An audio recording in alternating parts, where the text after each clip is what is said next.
A couple hundred people stream in from all across the village and literally sit down, and then a play is put out. And I don't understand the language, so my colleagues are sharing with me, okay, this is a story about forced marriage. That's Shamil Idriss. He's watching this play in the remote conflict-ridden town of Difa, Niger. Difa, Niger may be the most remote place that I've been ever. The people who brought him there, his colleagues on this project, spent weeks listening to the community talk about the conflicts they're experiencing and the obstacles at play. We're talking about forced marriage of 12-year-old girls, 13-year-old girls, kids being given by their families because the families need the money. The kids lose all of their education. Horrible stuff that was going on. Then they create a performance like this one that appeals to as many people as possible. So I'm sitting there and I'm watching, and at the end of the play, the animator gets up and says, can anyone summarize for me what this was about? And this girl gets up. I'll never forget. I mean, she comes up to the microphone, and in this small voice, she starts saying, first explaining mechanically what happened, and then she gets really impassioned. She's saying, this is happening now. This isn't a false story. This is happening now. This has happened to friends of mine. I don't want this to happen to me. We have to stop. And her voice gets stronger and stronger. And after she puts the microphone down, and she's on the verge of tears, everybody clapped. And my colleague said, this is just the beginning of this process now. That play and that performance has opened up something in a way that everybody could hear it. And now our team is going to start working between the religious elders and the tribal leaders and the others to talk about the issue. When societal problems have grown and festered over years and years, it can feel so hard to figure out how to even start a conversation and begin healing. And that's where Shamil and his colleagues come in. The work they do is precise, delicate, and painstaking. Shamil is Chief Executive Officer of the organization Search for Common Ground and leads peace-building staff in finding creative ways to resolve conflict all over the world, as well as in the U.S. To be clear, these problems of polarization and breakdown of common ground are happening in lots of places around the world. We might as well learn from some of the most difficult areas. But how many technologists are going to Difa, Niger? How many technologists have even heard of organizations like Search for Common Ground?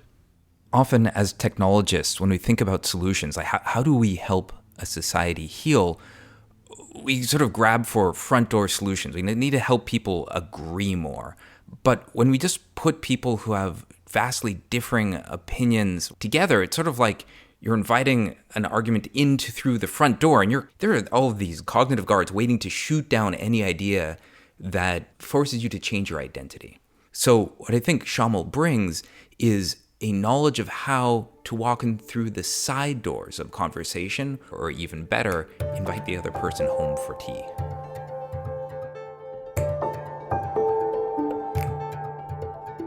I'm Tristan Harris. I'm Asa Raskin, and this is Your Undivided Attention.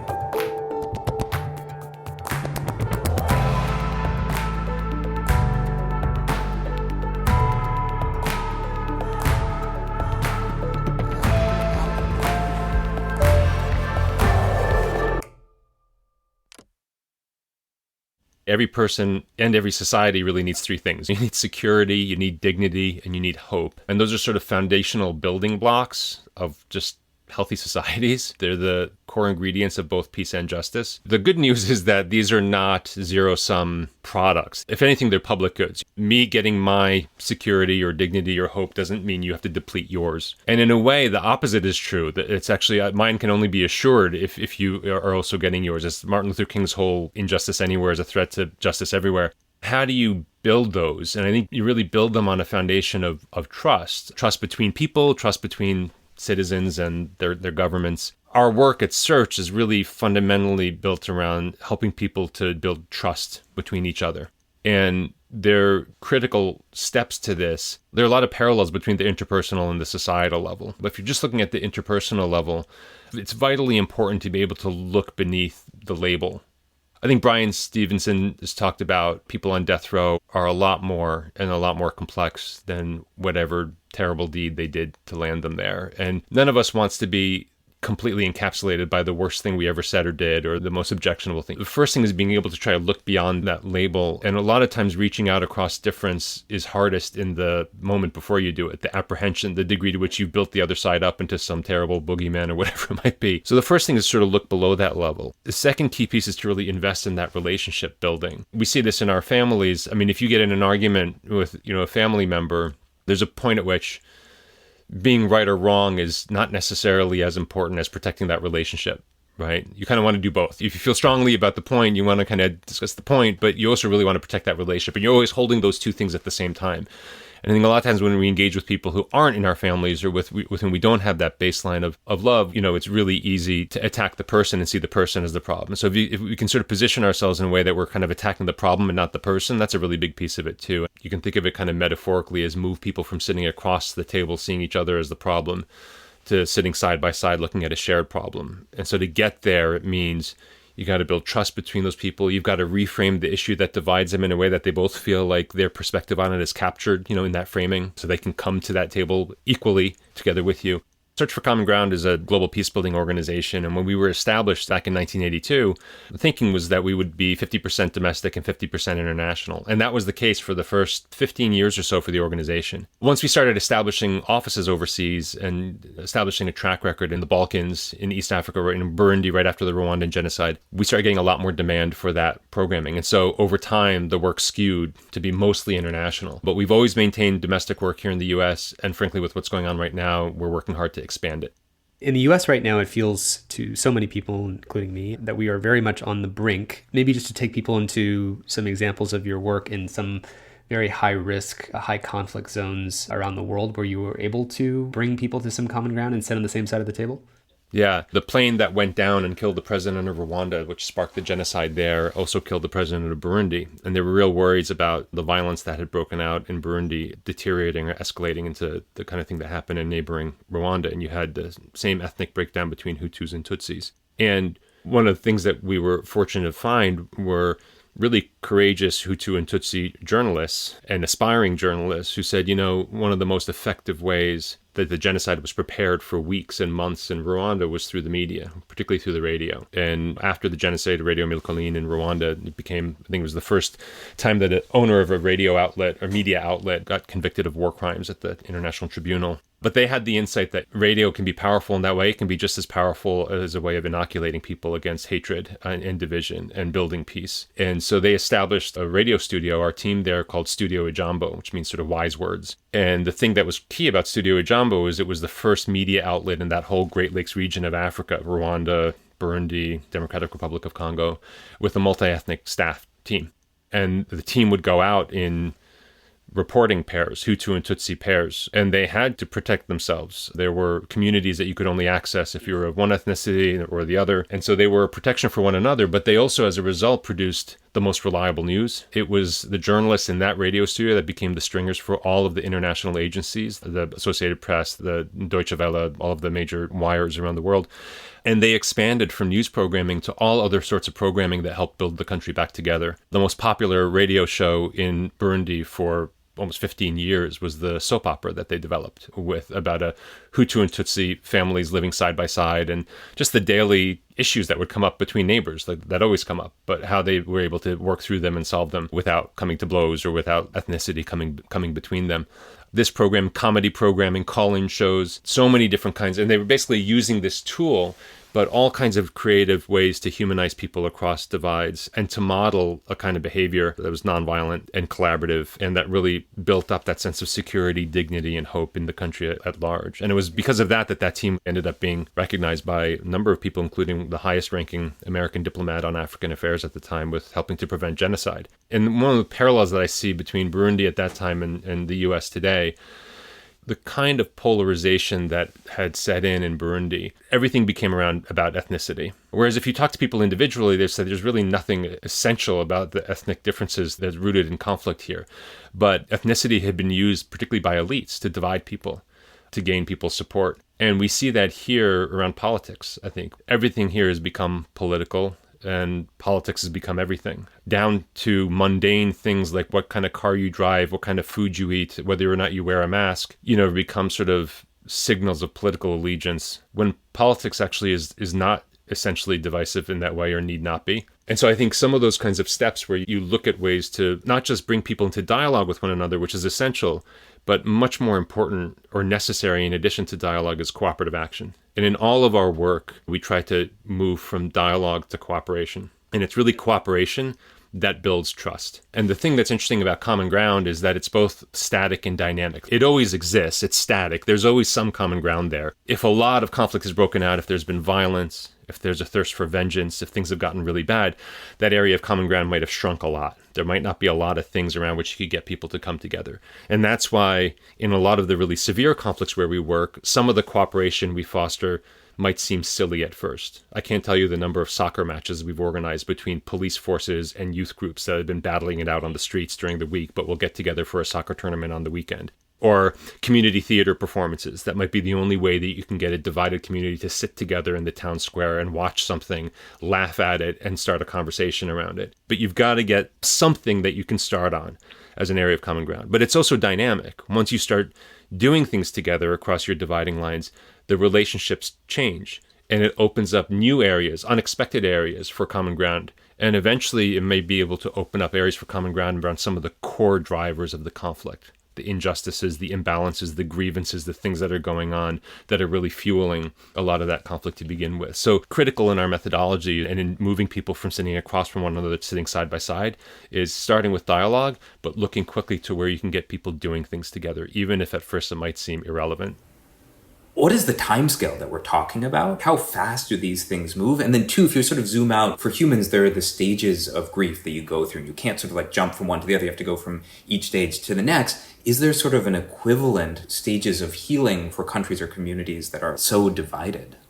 Yeah, I think it's a really good point. On the timeline point, all of the work that we do is intended to not just resolve a specific dispute today or improve a particular relationship between, say, you and me, to actually trigger more enduring change. And in our experience, enduring change at the societal level comes in three forms. It either comes in changed institutions. During the Balkans conflict, we piloted interethnic bilingual kindergartens because one of the things that was clear is that from the youngest ages, ethnic Albanians and ethnic Macedonians were learning different languages, forming separate relationships, following separate media, and that was just a recipe for division from the earliest stage of life.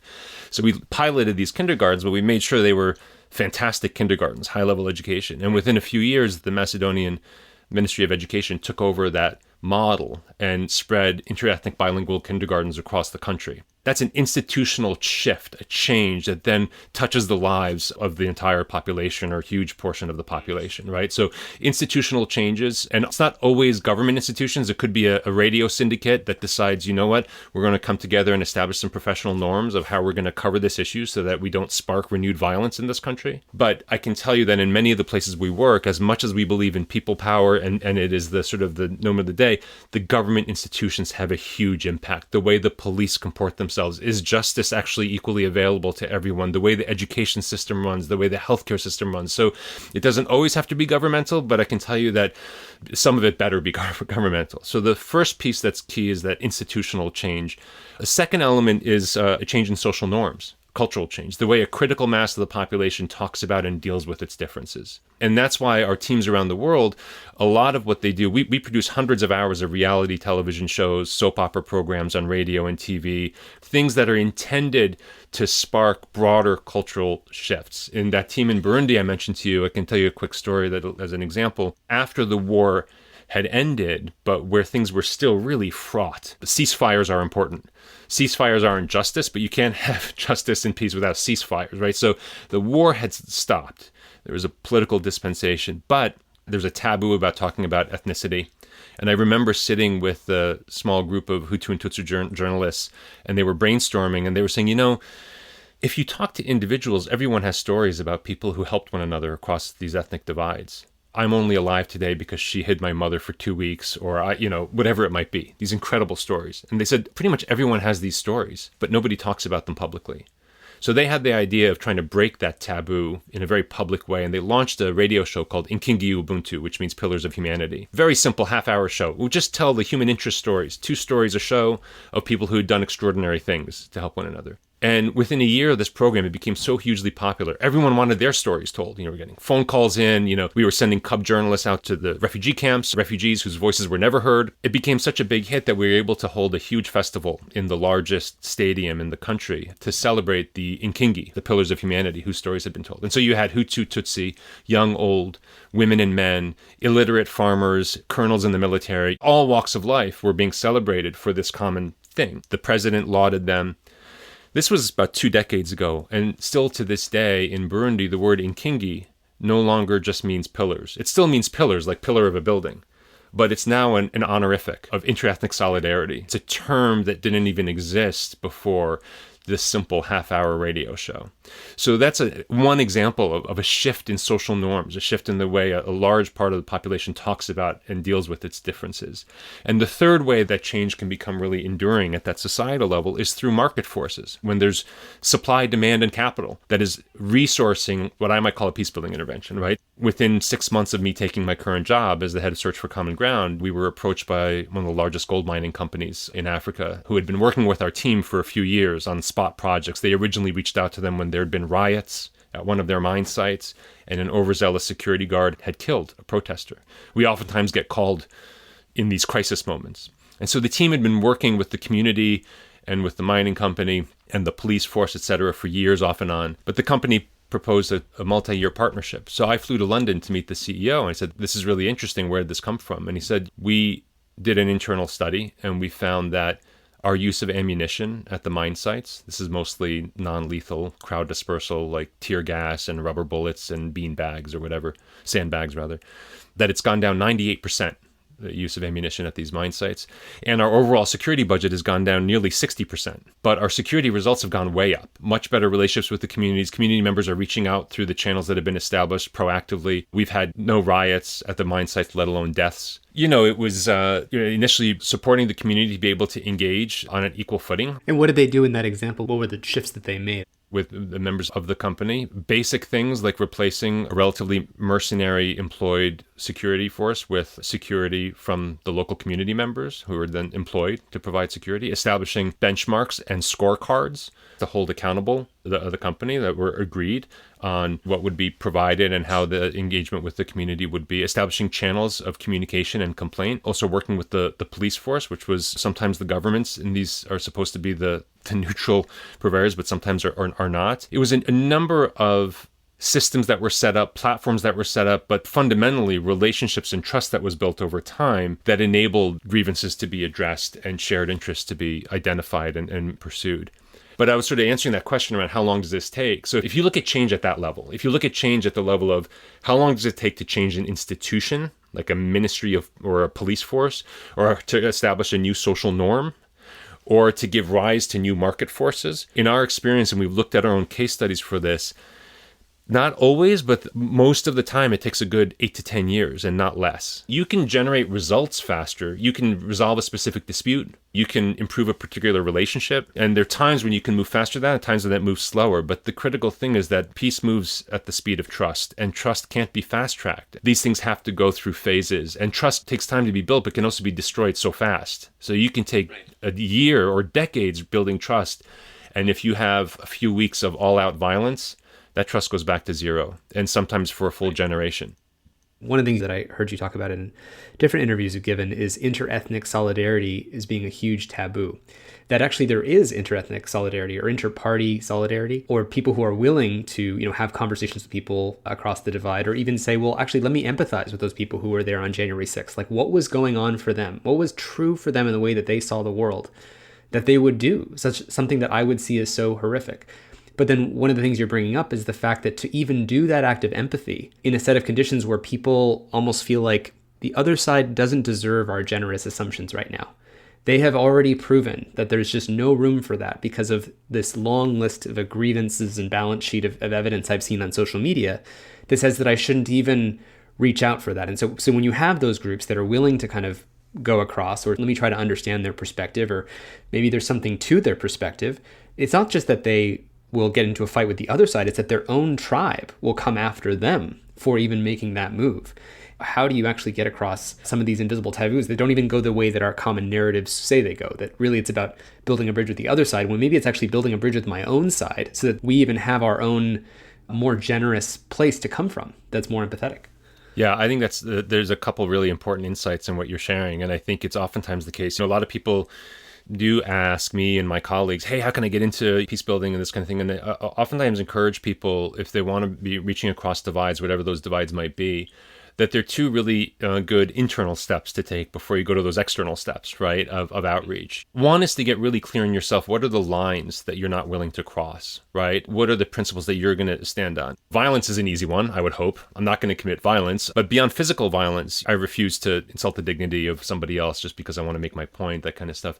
Get really clear on and ground yourself in your own principles. And what are the principles that you want to define the way that you engage with others? And the golden rule is always a helpful one to me, and I think to a lot of people. How do I want to be engaged with? That's how I'm going to engage others, no matter who they are.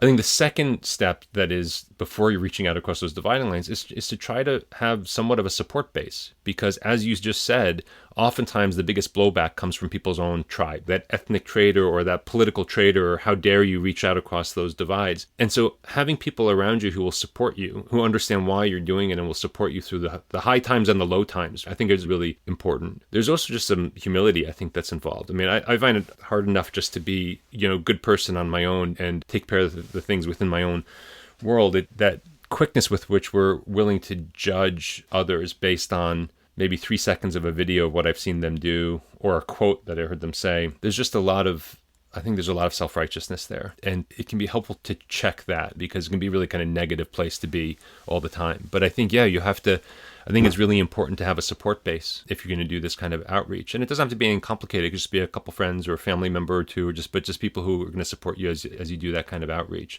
I think the other thing that can be helpful to remember is that people are really complex. And you may not agree with my notion of human nature, but I have a strong sense of there, but for a few things go I. If you inject enough fear into a population, it's extraordinary how quickly they will turn on some of the very principles and break some of the very laws that they established. The internment camps during World War II here in the States, you can go through history time and time again, and there were sort of sacrosanct laws and even cultural norms that very quickly got completely subverted and broken because enough fear was injected into societies. And you inject enough of that fear and insecurity, and people do extraordinary things and shocking things. And so, I think if it's possible to separate out the person from the act, that makes a really big difference. You can be completely opposed to somebody's position or to something that they've done or something they've said, but not allow that to make you closed off to the person behind all of those things and trying to understand where they're coming from.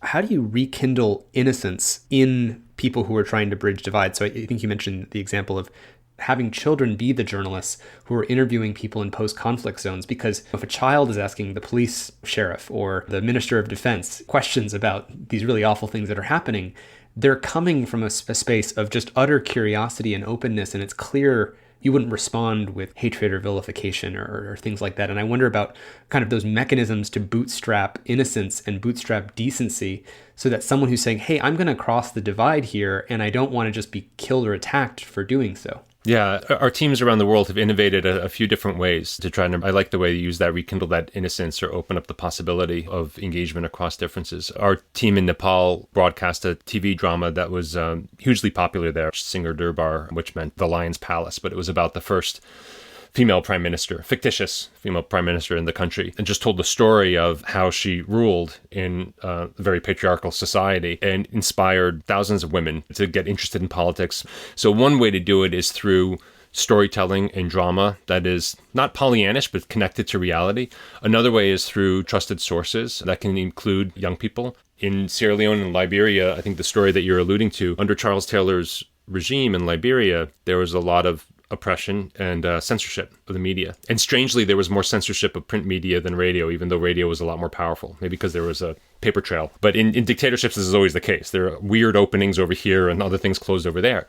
And the team there, the idea of establishing a program by children, but not just for children, for the whole country, called Golden Kids News, and trained cub journalists, 12-year-old journalists, to go out and do interviews and record the news, basically, at this radio station. And it became hugely popular. This was a radio outlet called Talking Drum Studio. The same thing was modeled in Sierra Leone, and years later, Michael Sambola is the most feared and respected investigative journalist in that country. He's got between 700,000 and 1 million listeners every day on his program in Sierra Leone, and contributed directly to that country's transition away from war to now it's been ranked, I think, the third most peaceful country in Africa, the 14th least militarized country in the world.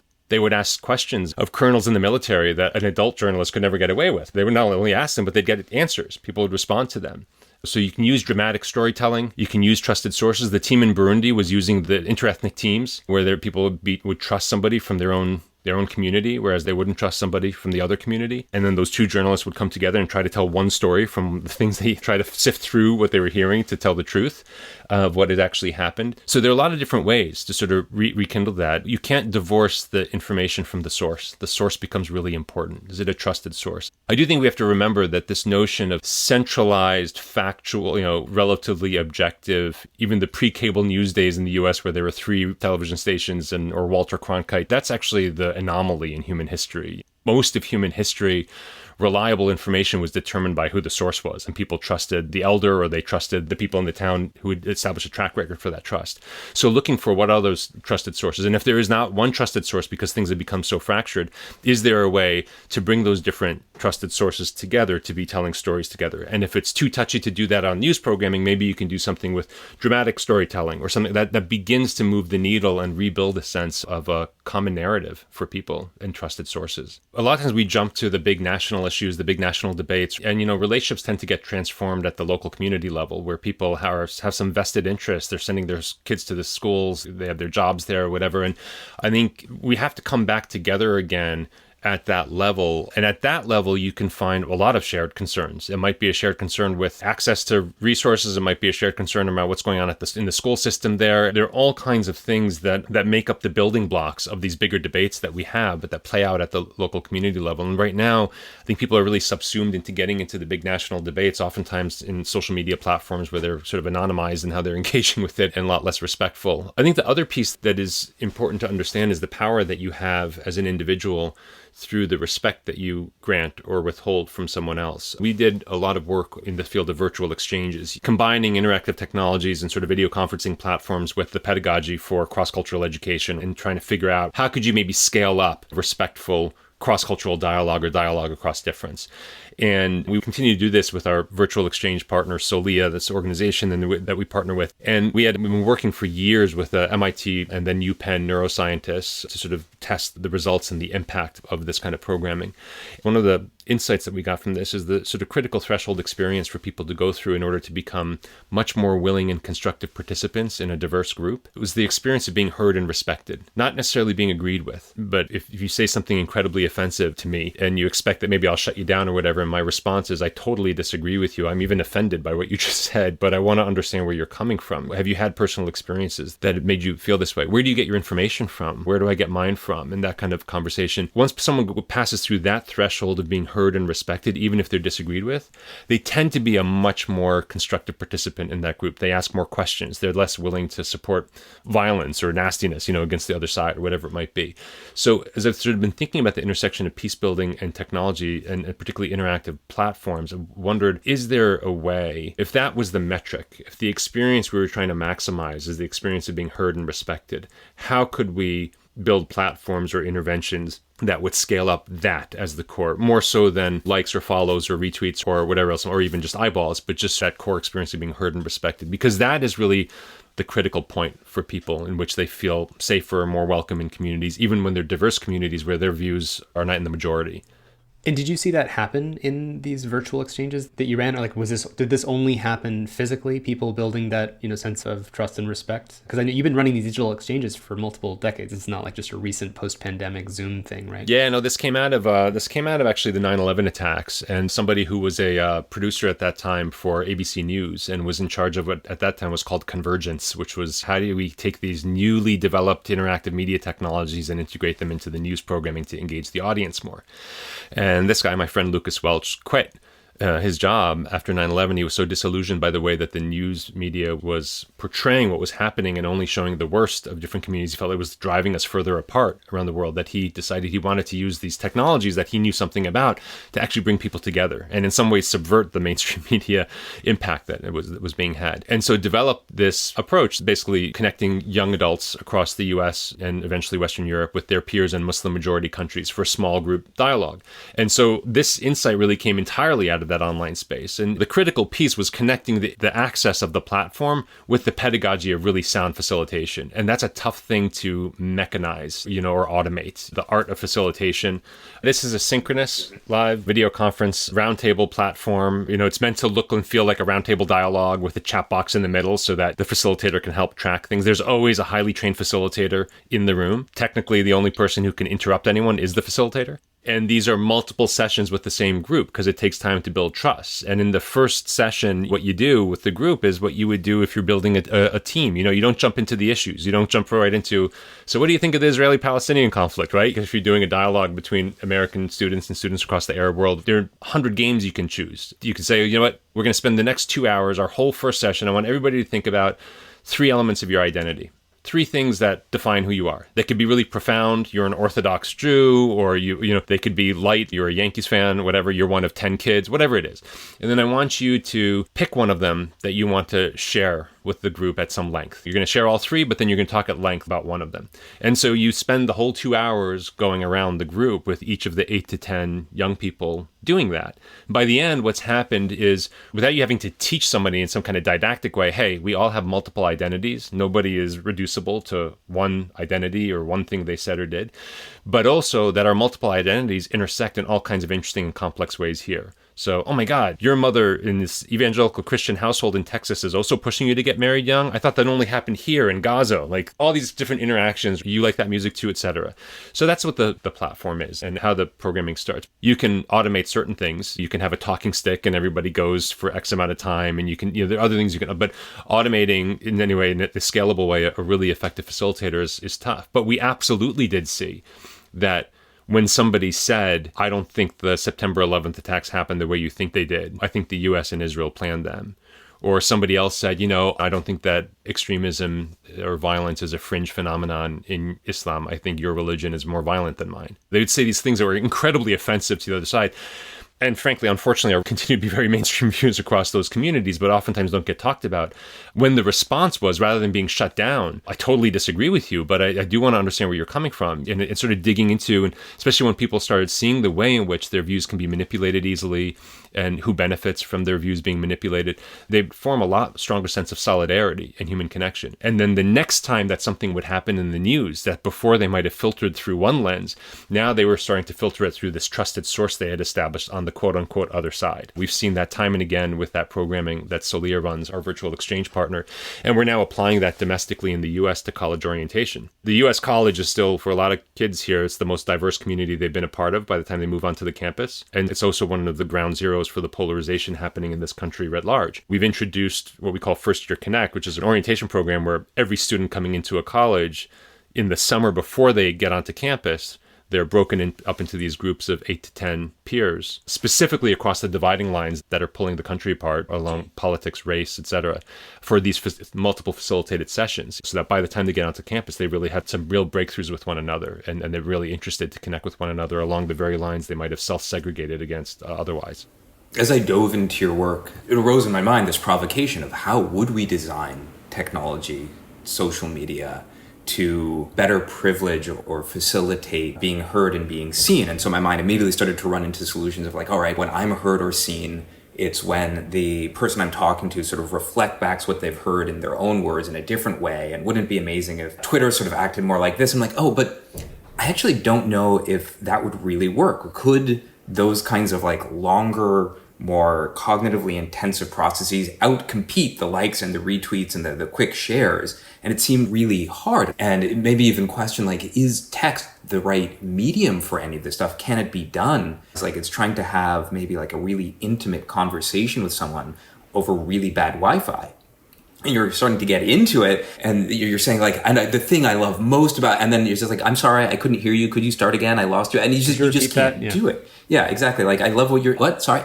And you tell this story, I think in your 2011 talk, it was a TED talk, of pushing this kid named Eric, poor Eric, down some stairs and having like a waking up moment of feeling like deep shame. And one, I think that's an interesting story to tell. And two, if that had happened on social media, would the part of yourself, that human nature of having to see someone feel that kind of pain ever even been awoken in the first place. And you sort of called out in 2011 that TV and radio, these sort of like massive information connection technologies, presage the bloodiest century in human history. And in 2011, you're saying, hey, maybe social media isn't going to be a panacea. I'd love to hear your reflections on how our new information technologies have affected your work, whether it's possible in a text-based medium or a low bandwidth medium to do the kind of work that's required. One of the things that happens through those kinds of virtual exchanges, and this is what I'm kind of curious about in the tech world, is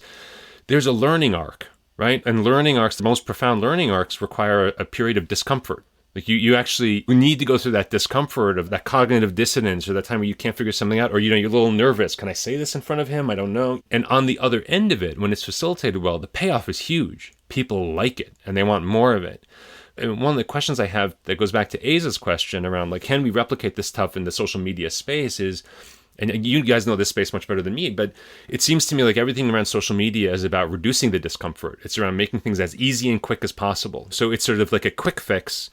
But what I'm talking about is it still has a real payoff. In fact, in many ways, it's a much deeper fix. People love those breakthroughs. Once they have the breakthrough across those dividing lines, or they feel like they've come to understand somebody and really enjoy somebody that they were fearful of or distrusted, they love it. They want more of that. It's no accident that when we run this program now for almost 2 decades, after every year that we do it, about a third of the young people who go through it volunteer to become facilitators because they've never seen somebody facilitate a dialogue like that. They're used to people teaching them the facts, standing in front of a classroom and just telling them kind of what to think.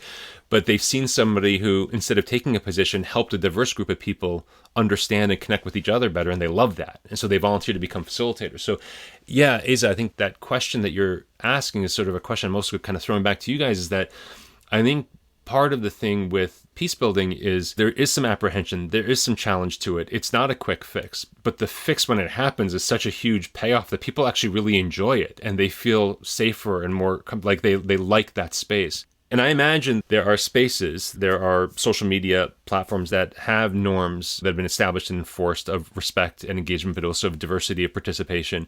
I imagine those are pretty rich and meaningful places, but they're not the dominant ones in our social media world for sure. What are the other common pitfalls or failure modes or the ideas that seem really good at the outset that don't? I remember you saying on a couple of your talks that when you got to Swarthmore, you tried to set up a group to bridge like Palestinians and Israelis, and they ended up leading people to be more angry. At the end, what can we learn from all the ways that you have tried to bring people together, but that have counterintuitively failed? Like I know the one that you have brought up is that if you ask people to empathy across a divide with the other side, but you don't feel that your side is being heard or it's in a weaker position, that backfires.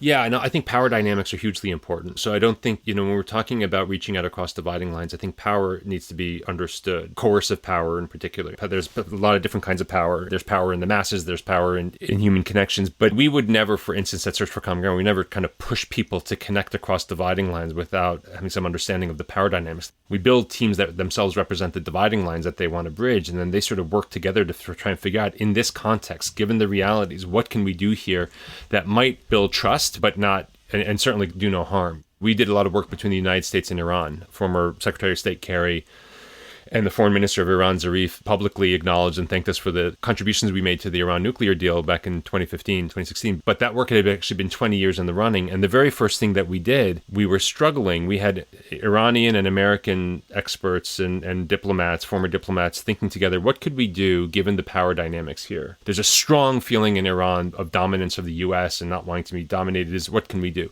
And this was in the time where no Americans had set foot in Iran since the 1979 revolution. So we were trying to think of, is there a way that we could bring Americans back in a very public way, but in a way that wouldn't feel like a threat? And what they came up with was wrestling.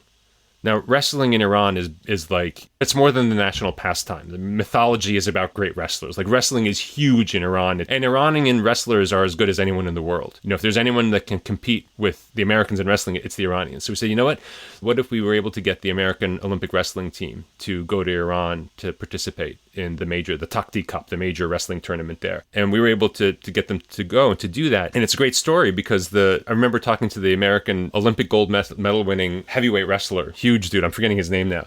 And he said, we showed up in Iran, we landed. The only time that the plane you could get there was at 2:00 in the morning arrival in Tehran. And there were all these people, there were a couple hundred people there, and they knew my name. And he's like, I'm the American heavyweight. No Americans know my name. I mean, nobody, but in Iran, like, people actually knew me and were welcoming there. And so that wrestling tournament was, yes, it was a wrestling tournament, but behind the scenes, a lot of groundwork had been laid. President Clinton at the time had the Olympic wrestling team into the Oval Office upon their return. That was a direct signal at the political level that there was an interest in dialogue. There are other things going on behind the scenes, but it had to be a venue of engagement that put the Iranians and the Americans on some equal footing.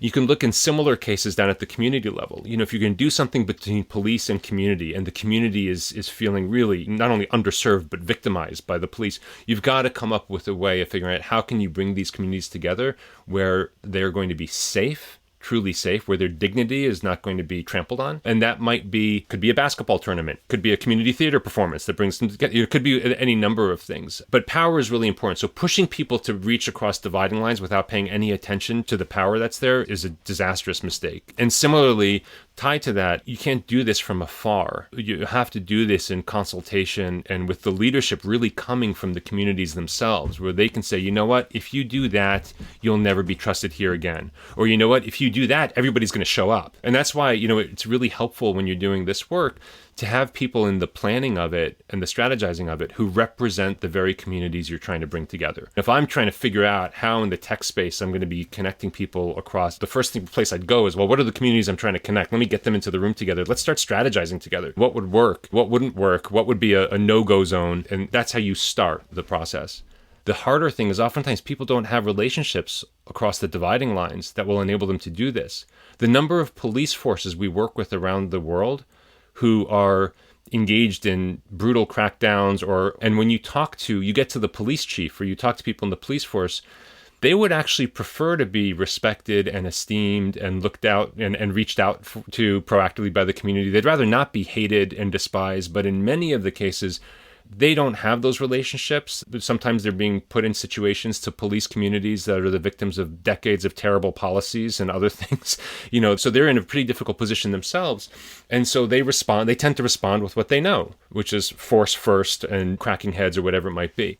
When you can open up the relationships and they're able to sit side by side and build enough of a relationship with people in the community that they can start talking honestly about, God, what do we do about this? The security situation in this community is a mess, or the drugs, or whatever it might be. And our team in Nigeria has done a lot of that work. In a lot of countries, we do this work where we bring together sort of community and police forces together, where the police themselves aren't able to maintain security to begin with, but working together with the communities, they can do a lot better, but only if that baseline of trust is there. So a lot of the anthropology is really around the basics of building enough trust with people in each community who have some constituents, who have some following, that they can start crafting ideas together. They'll come up with much better ideas than any outsider will, or even a mediator will. Once they're sitting on the same side of the table, they're going to come up with stuff you never would have thought of.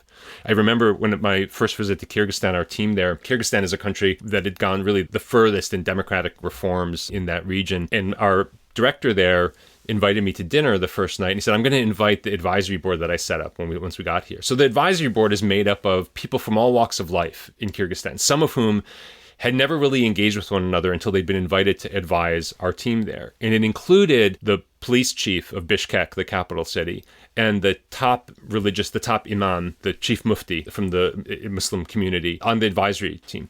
They were sitting across from me and next to me at the dinner. And I was asking them about their work with us. And they told me this story. They said, we had real issues. We were trying to deal with violent extremism, and we were looking at the religious community as being part of the problem because they were not helping us to identify this scourge, to root it out. And the representative, the Grand Mufti who was there, said, and our problem was we were very distrustful of the police. They were putting plants in the mosques to try and, investigate people. They were oftentimes, pulling people out without due process, whatever, But he said once they started really talking, the two of them, about what was going on, and the police realized that the religious leadership was really distraught by extremism. There were outside extremist groups recruiting young people, vulnerable young people from their communities. They did not want that happening, and they felt like the police were just making it worse because the things that the police were doing were just making the young people more angry and more vulnerable vulnerable to this extremism, and the religious leaders felt caught in the middle. They came up with ideas, and they both took leadership. The police captain developed a training program that then got rolled out across the police force on outreach to communities. He started doing outreach during the holy month of Ramadan, visiting for the break fast meal, visiting the ethnic communities where the police had least relationships, and used that as the beginning of the relationship building. And he sort of urged the rest of the police in every city and town to be considering that kind of outreach. And the Grand Mufti developed this handbook and training for imams and other religious leaders how to identify and deal with the generation gap and the vulnerability of young people in their communities to outside extremist influence and this kind of thing. And this only came up, really, these ideas came up through their interacting with one another. And so when we get back to how do you do this stuff online or whatever, like, people love it once they get into these kinds of relationships. So it's not, yes, there must be some kind of dopamine fix when they insult each other and never get to know one another online, and they're just insulting basically labels they have for one another. But our experience is that people have a much more profound positive experience when they have these breakthrough relationships and they start problem solving together on stuff that's been dividing their community. They love that. I don't know how you scale that up, frankly, in the online space. But I think that's sort of the critical piece, is getting those people who might not trust one another sitting on the same side of the table facing that common problem. How do you prioritize? How do you know which interventions are the most powerful to do? Because I'd imagine you have a limited budget, you have limited time, and you're sitting there trying to figure out which of these 10 brilliant ideas we should do. How do you know which ones are right? What is that process like? Yeah, I think this is also where local leadership is really important. People who will say, you know what, if we work with that person, that person is both open and has a real constituency. So let's work with that person. Or you know what, there are 50 things that have to get done. But if that ministry budges, everyone else will follow. And those things aren't obvious from the outside, and they shift from the inside. Our founder and my predecessor in my role, John Marks, used to quote Napoleon. I don't know if this is even true. It's not great for a peace-building organization maybe to be quoting Napoleon, but apparently, I don't know if this may be apocryphal. I don't know if he actually said this, but apparently he was asked how he was so successful in battle.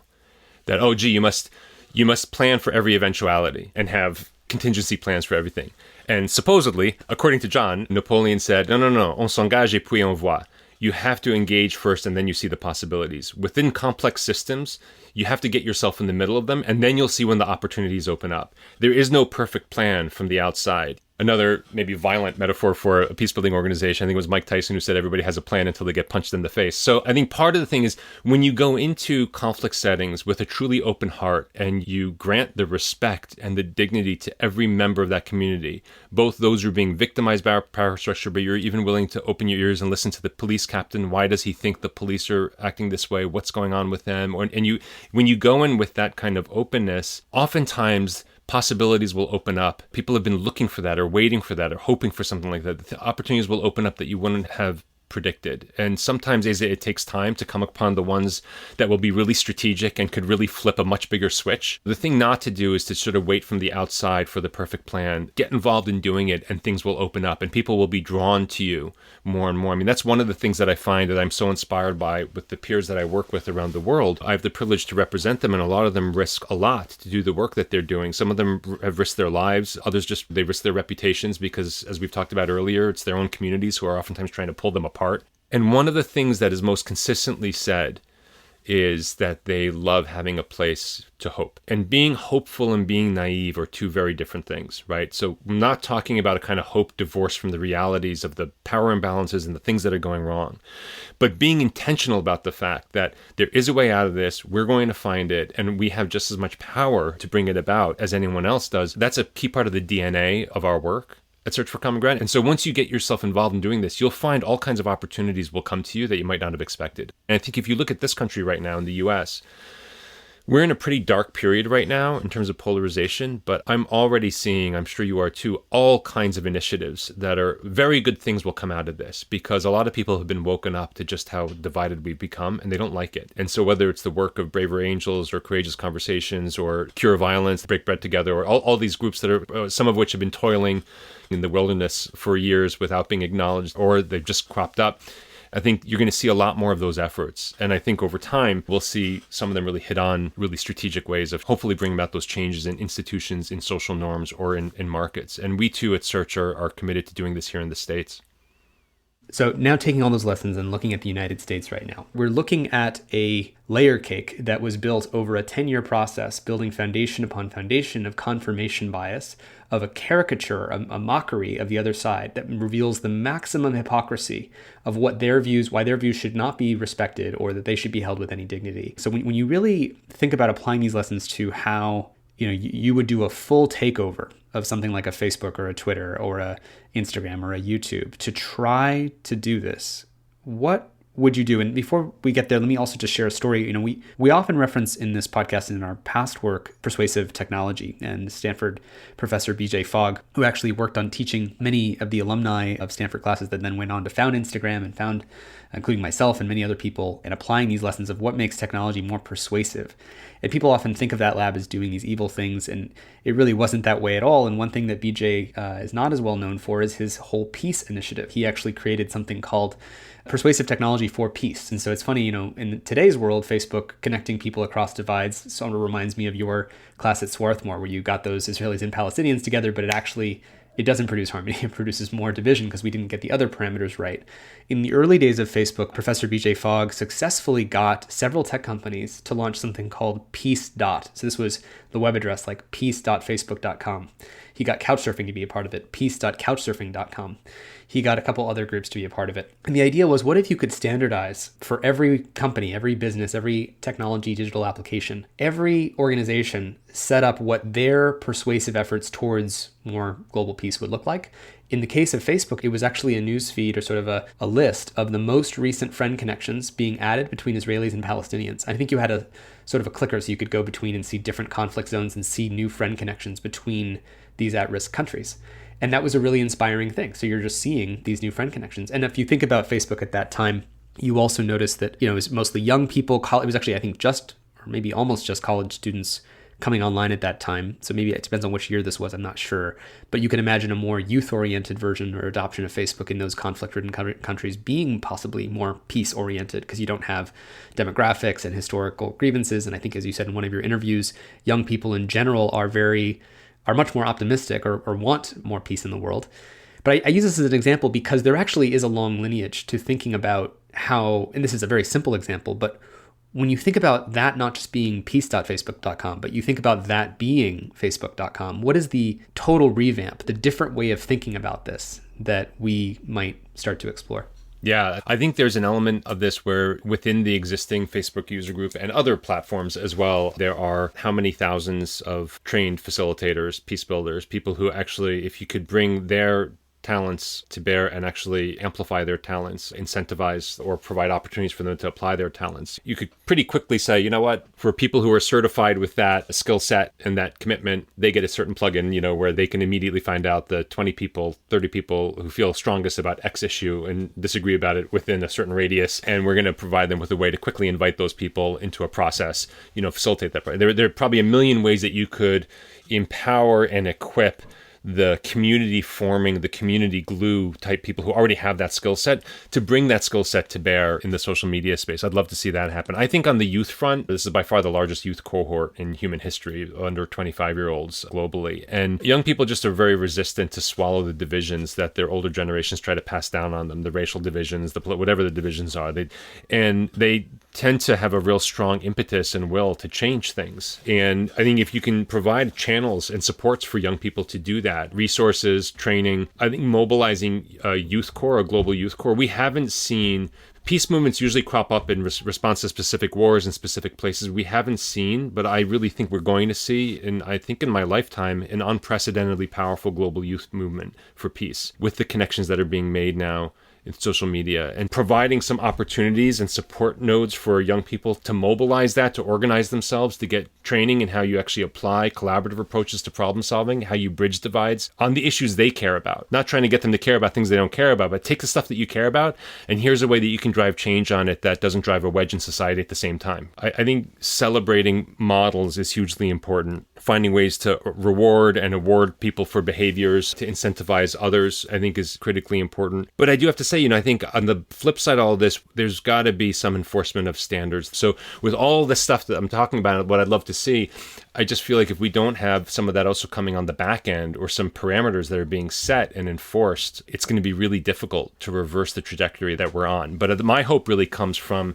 the fact that we are better connected than ever, that we do have a huge youth cohort, and that we do know more now about building peace than we ever have before. It is as much art as science, so there's not a totally clear formula. Here's the 3 steps you have to take. But we know enough now that I think we could support and equip people to apply those talents and those skills in the online space.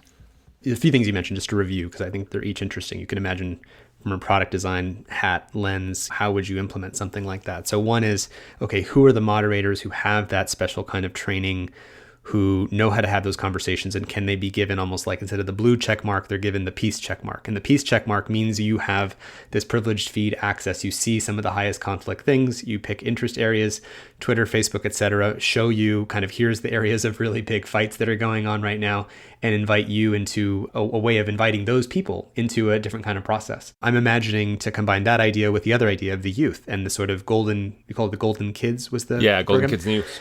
Yeah, and imagine some kind of exponential version of that, right? So now let's imagine kids who are on different platforms, could be TikTok, could be Twitter, could be Facebook, etc. Kids maybe of different political families, and then they're paired together, and then they're invited into a process to, innocently interview these top people, like the head of the Oath Keepers, the head of the Proud Boys, the head of the Antifa groups or whatever, and actually have this really innocent dialogue with them and record that and broadcast that.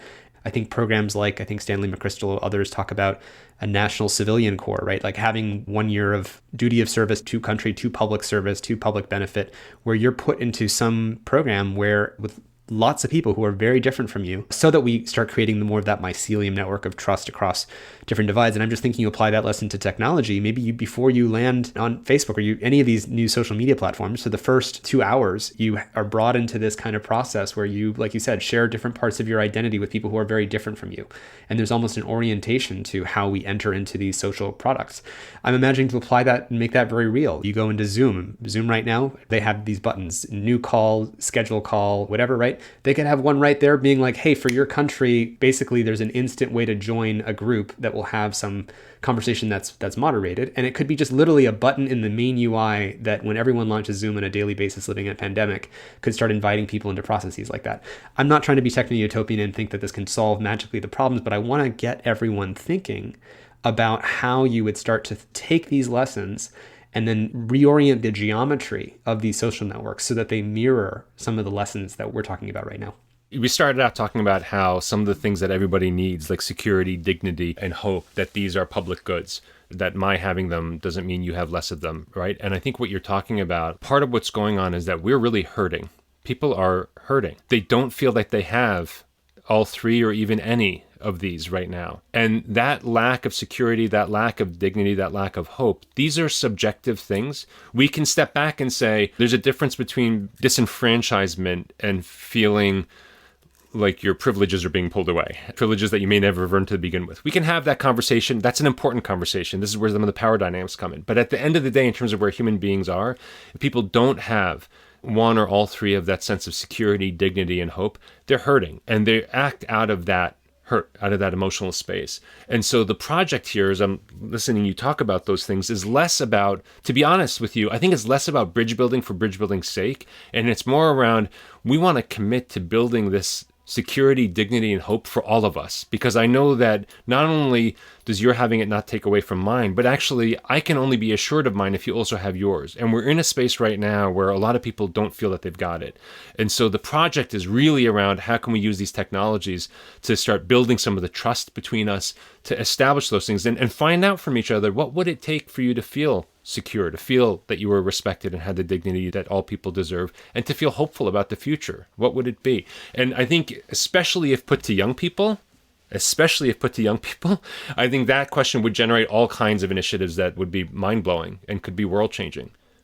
I watched one of the interviews you gave with your wife, who studies far-right extremism. Is that right? Yeah. And she was talking about in that interview how people think that unemployment is directly connected to far-right extremism, but it was actually, at least as she said, parents who had unemployment. There was more of the trauma of the past lineage, which is to your point about this being more of a psychological phenomenon, that when you have a trauma, it kind of makes it harder to envision these longer term, to relate to long term, like sort of future visions of what could happen, because you're living in this short term precarity of what could go wrong. I think I can relate to this in my own life. When I heard about this in your work and your wife's comment about the family lineage of precarity, of the unemployment, of the financial crisis, that kind of thing, even if you're employed, can kind of drive you there. And so I think this is all back to, if security is a psychological construct, what does it take psychologically to feel safe? One of the reasons that the Gallup Happiness Index is being used by UN agencies and others, even more so than some of the objective indicators like GDP per capita or whatever, to sort of gauge where societies are at, is because that happiness index asks all kinds of soft questions. Did you feel respected all day yesterday? Do you feel like the government cares about your concerns, even if they're unable to deal with them, like that they care? Do you feel welcome and safe in your community? Do you have hope for your children's future? And all these kinds of very subjective questions. And they've seen time and again that plummeting happiness index periods presage huge disruptions or political upheavals or violence or whatever, much more so than the objective indicators like falling GDP per capita or whatever it might be. And then we see time and again that societies that are actually, objectively speaking, relatively well off have this sense of great precarity and great insecurity, whereas other societies, sometimes with widespread poverty even, or with much worse economic prospects, maintaining some sense of dignity and some sense of hope for the future.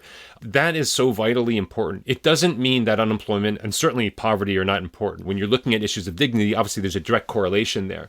But the correlation between economic well-being and peace and stability is not nearly as direct as people think. It's much more these subjective indicators of people feeling under threat, feeling like they don't have security, dignity, or hope, or any one or all three of those. And so if we can sort of be tackling those things, I think it is really important. And I would say one other thing. I think that most people don't think about peace building as a pursuit or a field, and those that do have a pretty outdated and pejorative notion, of what it means, that it's holding hands and singing songs on the sidelines. The reason that the Ministry of Justice in Niger asked us to work with the 1,400 Boko Haram combatants that they wanted to find a way to reintegrate into the communities, the reason that we've been getting all of this demand from national security advisors and police forces as well as local communities, whatever, is because the approach to peace building has evolved a lot over the last 40 years. And we know a lot more now about the importance of investing in local solutions, getting people together across the dividing lines locally, and then supporting them to figure out what will build trust. And it works. It works at the individual level, also works at the societal level. It just does take time. You can't fast track it. You outlined change institutions, change social norms, change market forces to build sustained peace. And technology now is sitting upstream of even our social norms and culture, like the objective functions we wish for or that we ask for from social media or information intermediation technologies changes our social norms. And again, if it tilts the playing field such that, hate has a home field advantage, or that we want to be sniping at the other side, that makes it just incredibly difficult for the on-the-ground work that you guys are doing to ever be truly successful. In my last visit to Mali, Niger, I was visiting our teams there, and the last meeting I had in Mali before I went to the airport was with 20 youth activists that our team there had been working with. Some of them had started their own organizations. A lot of them were just real leaders in their communities. And I just asked them, what are the biggest issues that you're dealing with? And we spent almost 2 hours. Most of what they were talking about was the challenges they were facing, mainly on WhatsApp, but other platforms where extremist groups were trying to recruit them and their friends, where minorities were being targeted with hate messages or whatever, where rumors were being spread, disinformation, that's just the stuff, the pernicious effect that these platforms were having. And this is the other piece, is that if the critical threshold experience for people to feel safer, more welcomed, and then to be more constructive themselves in how they engage, if the critical threshold experience is being heard and respected, whose job is it to do that for us? In the social media space, I think isn't the YouTube motto broadcast yourself? It's all broadcast. And so where's the listening? How do we incentivize and really scale up that experience of people feeling heard, especially when they're made vulnerable? Not heard when they post the best vacation photo of the last 3 years, but heard when they admit a fault, or they talk about a challenge that they had or that they're going through, or a problem that they're trying to solve. Or even frankly, when they say something offensive and people say, I totally disagree with you, but I care about you. Like, I'm not writing you off, but I'm never going to agree with what you just said or did. And so let's try to work through this. That sounds very soft, but it's those kinds of interactions that really heal people and that enable them to open up their shells more and to become more constructive. And that requires empathetic listening, more so than dueling broadcasting. What could we learn from the skilled facilitators in your group who can prompt even the most offended person to listen? Because I think we're starting from in a place now with social media and just in general. I think we have a social media problem that is metastasized into a culture problem, at least in the United States, certainly, and definitely around the world. Everyone is operating on such high ego debt of feeling so the victim and harassed because social media makes that so easy to have experienced for so long that it's very hard for people to operate with generous assumptions. So what have you learned about people who are starting from being most offended that can get them to move into a listening mode? Not to be trite, but the listening is really critical, and who's doing the listening is also really critical. People who feel offended, trying to, again, fast track them to hear the other side while they're sitting in their offense, it's not going to work. So they need to be heard. What we have right now is a lot of people across divides, all of whom feel they're the victim. And that's a real challenge to bridge, as you're putting it, because they all need to have that experience of being heard and have kind of a safe space. I know facilitators and bridge builders who have said, you know what, I'm going to acknowledge right up front on this issue is a hugely divisive issue. And if we get into it, we're not going to talk for a while. So let's agree that at some point we'll address that. But to protect ourselves, we're going to set that aside for now. There's this thing over here where I think we might both have a concern. Let's see if we both do. And if so, maybe we can find some common ground to work on it together. And if that works out, then maybe you can come back here once you've built enough of an equity of trust. And that's one way. Another way is people find folks across those dividing lines with whom you can work to work this problem. So you know what? I know one person over there, whatever the camp is, that I trust a relationship with, and she and I both want to find a way to bring these communities together. We're going to both poll our different communities, and then we're going to find a way to come together. Or you know what? We're going to find a way to expose people to the hurt that's going on without blaming them. I know the LGBTQ community and dealing with some of the conservative churches in this country, one of the real breakthroughs that they had was when they started sharing the stories of gay LGBTQ young people, adolescents who had become homeless. They were kicked out of the home or they committed suicide. Like the damage that it was having on them, the human damage by the stance and the way that stance of the church was being conveyed in the household, that opened up whole new things that weren't open before then. In South Africa, there was across the divided communities during the anti-apartheid struggle, there was an effort to bring communities together. And the thinking was, you know what, we're not going to get people sitting together, but what we could do is we could shoot video of the testimonials and the stories of people, the human stories of how this conflict is hurting. And we would show those across different communities to open up a conversation that if they just put them in the same room together right off the bat, it's not going to go well. There are a lot of different techniques and tools. And the best way to come up with it is if you've got a link across those divides that you can co-strategize around, or you've got a practice facilitator who can brainstorm some of these ideas together with you. How do you demonstrate that you're there to try to be, as constructive as you possibly can? I think a lot of people feel like, hey, look, I identify with wanting to be constructive and wanting to help. But then if you look at my grievance balance sheet and how much I've been oppressed and how much I'm the victim, I'm not going to start that way. And what would that look like to apply a couple of those lessons you were just sharing? I think the storytelling and the narrative piece is really huge. Our team in Sri Lanka, after the war there, 26-year civil war, they launched this community memorialization project. And they did it in 400 locations. It eventually reached 2 million people. And these were testimonials, really powerfully told, captured on video, with art, with other things, of Sinhalese and Tamils talking about the effect the war had on them, people that they lost, what it did to their families, speaking to that pain, and then crafting that in a way where people could access it in a very human way that didn't point the finger at them or blame anyone. It just told the story of how much people have suffered. And I think, again, just as the earlier thing we were talking about, you would never force people in a weak power position that you've got to put aside the thing you're concerned about. Like it's up to people what they want to accept to do or not. But you might have to start with that kind of storytelling. Or you might have to start with, as you put it, young people kind of leading the way. What we've got going on in this country with a lot of people feeling victimized and a lot of people really having been victimized over quite some time now and decades in this country, I think we need to find ways of telling the story of hurt and pain in ways that people can hear it without necessarily feeling like the fingers being pointed at them, to open up conversations that then can be facilitated well, and we can start sitting on the same side of the table and tackling the issues together. Because at the end of the day, everyone is really losing out. I'm not going to say everyone loses out equally. That would be obscene. This is why I think James Baldwin talked about it. Gandhi talked about this with the British. They talked a lot about the fact that the unjust structures that are prevailing here, everyone's trapped in them. Now, not everyone is suffering equally from them, but everyone is being limited by them, actually. And there is a better place on the other side of this that is actually better for everyone. And I don't think they were saying that because they didn't understand power. Certainly not Baldwin and certainly not Gandhi. And unfortunately, leaders will sometimes stoke this notion that these issues of security, dignity, and hope are zero-sum. That if they get it, we're going to lose it, or that this is about taking it away from you, and we have to kind of break through that. But I think that how you deal with the power dynamics thing you're raising, I think one way to do it is through storytelling and through giving voice to the real human hurt and trauma, and using that not as a way to get sucked into self-pity, but to open up hearts to try and come up with a better way for everybody.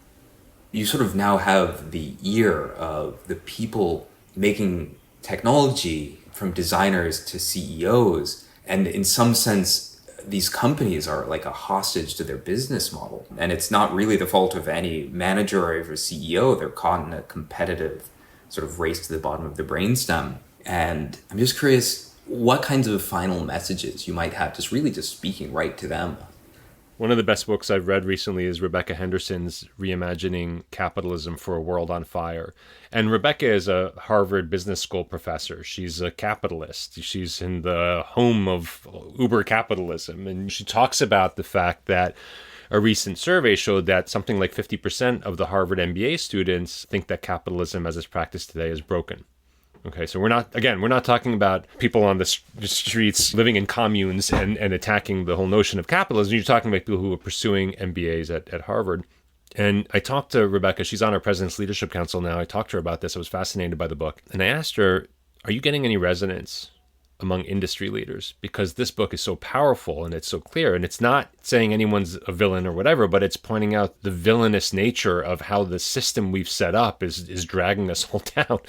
And she talked about some really inspiring cases, but she talked about the huge feeling that so many of them feel like that they're trapped. That, if they really do step out of that kind of leadership, they'll be replaced for another CEO by the board. And she said, you'd be surprised at the number of the ones who have taken big, courageous steps. How many of them have done it because their kids started challenging them? She said, it's actually astonishing.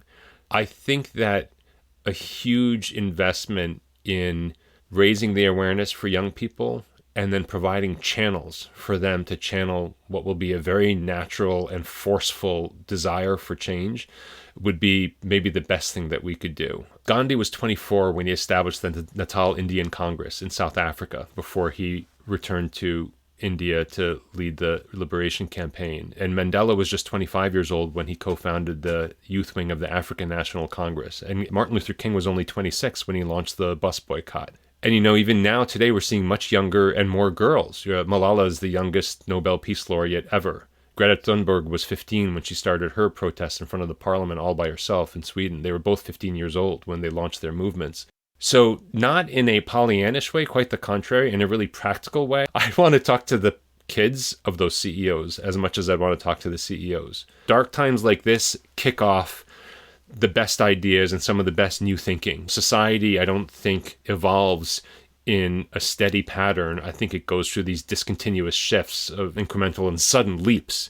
And those sudden leaps are triggered by something. Oftentimes they're triggered by some kind of a trauma or a low point that people feel has been hit. And I think we're at a low point. I know a lot of us are concerned that we haven't hit the bottom yet. And so we're concerned about what that could look like. But each rung down that we go will spark new efforts and new initiatives. So I will say this to the CEO level is there is a community now of very well-practiced generations of experienced frontline peace builders who know how to heal human relationships individually and even increasingly societally at the level that we're talking about, but don't necessarily know how to apply this in the tech world that is increasingly dominating our relationships and our communications means. And so for those that are interested in taking this step forward, whether on their own will or because their kids are pushing them to, or they've gotten enlightened boards or whatever it is, there's a community that's really willing and eager to engage with you that can help us take these steps together in an evidence-based way, in a practical way. But yeah, like I said, I think it's their kids I'd want to talk to more than anyone.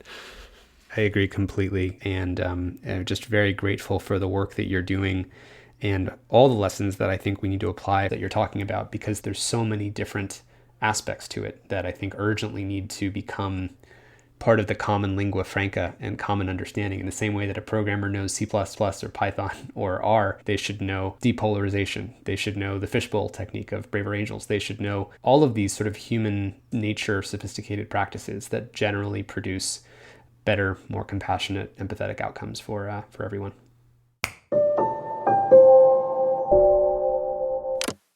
So we at the Center for Humane Technology don't pretend that we have the answers to all these questions. It's insights from people like Shamil and others that we're hosting on this podcast that do have some of those answers. And the reason we're doing this podcast is so hopefully that you and everyone you know and people you know are starting to think about what it would mean to apply these insights. As a user of technology, imagine if Instagram influencers got their community together and actually started a hashtag to try to implement some of these peace-building initiatives. What if there was a hashtag on TikTok that showed you lots of kids asking their elders about what's happening in the country and how does it compare to other forms of polarization that they saw growing up? There's a way that children have this kind of innocence that they can ask these kinds of questions. If you were a technologist, what new metrics could you use to measure more peace-building activity? Could you measure, like Shamil does in his facilitation groups, what percentage of people who engaged became peace builders afterwards? Whether it's the language of shared identity or the metrics for how many times people are coming together to have difficult conversations, or how often children are interacting with their elders and using their place of innocence to bring about a new kind of conversation that doesn't gerrymander us into the emotions that we already feel of anger and distrust. How could we apply those lessons to technology? So we really care about these podcasts leading to real change, and we're trying something special coming next. We'll be hosting conversations with podcast guests or their close allies after most episodes. There'll be a chance to connect directly with the people you've heard here, the CHT team, and others around the world working to advance humane technology. The next conversation will be with one of the guests from a recent episode, John Wood Jr. from Braver Angels, on Friday, April 2nd at 1 p.m. Eastern, 10 a.m. Pacific. And we'll be having a conversation with today's guest, Shamil Idriss, on Friday, April 9th at 1 p.m. Eastern, 10 a.m. Pacific. You can find out more at humanetech.com/get-involved. That's humanetech.com/get-involved.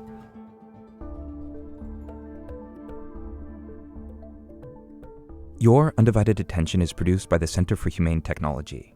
Our executive producer is Dan Kedmi, and our associate producer is Natalie Jones. Noor Al-Samurai helped with the fact-checking. Original music and sound design by Ryan and Hayes Holiday.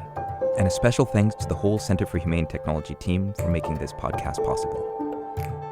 A very special thanks goes to our generous lead supporters at the Center for Humane Technology, including the Omidyar Network, Craig Newmark Philanthropies, Volve Foundation, and the Patrick J. McGovern Foundation, among many others.